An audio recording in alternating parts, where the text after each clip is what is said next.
This video follows on from the last four, that is 21A to D, which is about emotionally smothering a child. And this video is about children who, for various reasons, have to look after their own parent. The child can then be called a parentified child, and I explain what the consequences can be. I am Deidré Wallace, a relationship and corporate therapist. The clue is always in the gaze. Point 22.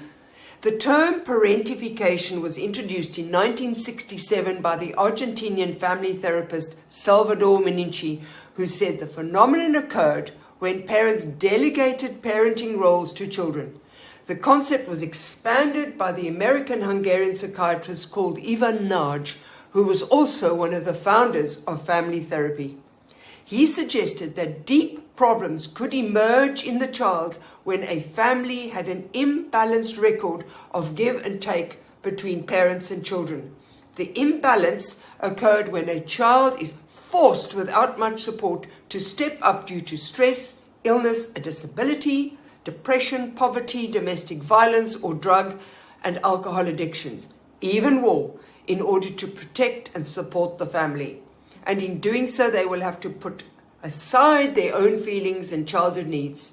They may have to work, feed, look after other siblings, and do household chores. And they may have to act as mediator or therapist. And sometimes they may even have to deal with doctors and pharmacists. Very quickly, and for their own psychological survival, they may have to develop ways of intuiting in order to support their parents and siblings. A child will do this, fearing the parents may die or get taken away. But it will also blame itself if things go wrong. Teenagers experiencing this can self-harm. They can become aggressive and they can start missing school, resulting in lower grades. This could lead to binge eating or drug abuse, and they may even enter unsuitable relationships to get the attention they never got at home. Experiencing parentification at any age can create a lifelong pattern of ignoring oneself in favor of others. One example is the difficulty of saying no to certain people's expectations and then feeling guilty if you did say no. Or if you constantly depress emotions, this can lead to depression, mental health, or physical conditions. It also creates a difficulty in forming or maintaining relationships in case more is asked from you when you gave so much of yourself emotionally whilst growing up. In other words, many people can fail to create adult independence if they remain overly attached and identified with the parents. Other examples of parentification can be when a parent requires perfectionism and a child has to overcompensate so as to please a parent.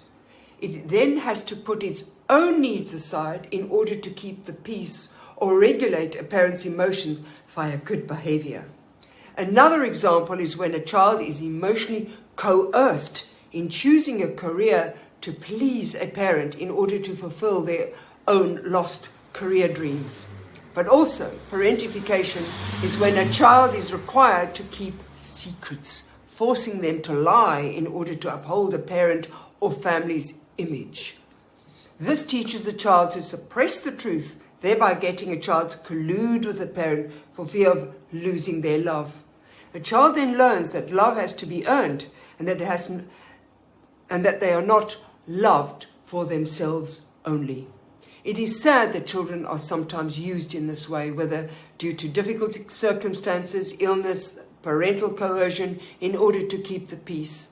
Sadly, the child may lose their innocence or their carefree childhood, fearing they may lose parental love or care, that they may be removed by social workers and so on. However, did you ever experience this, and to what degree did it affect you?